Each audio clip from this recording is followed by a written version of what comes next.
To other news now, there's disquiet among teachers in Jamaica and the Caribbean following the release of this year's timetable for the sitting of tests administered by the Caribbean Examinations Council, CXC. CXC has outlined that the Caribbean Secondary Education Certificate, CSEC, and Caribbean Advanced Proficiency Examinations, CAPE, will begin on May 2.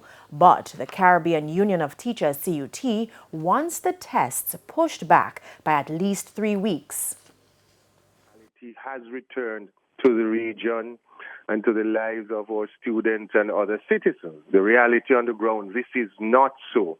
Several of our schools are still struggling to reopen, still trying to treat with the learning deficit that would have been created with 2 years of students on online teaching and education, which we all know has several challenges. A part of that struggle as well is that many of these students, as administrators and teachers try to settle in, are finding it difficult just to get our students to socially adjust to the discipline of school and teaching and learning.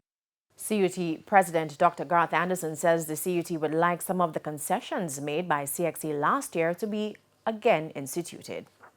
With principals and parents and students for CXC to look carefully at the timetable sent out and certainly to look at delaying the sitting of the examination by 3 weeks, to look again at SBAs, especially in the practical areas, to see what adjustments can be made, and to look as well at giving teachers and students the topics, certainly broad topics, to be covered.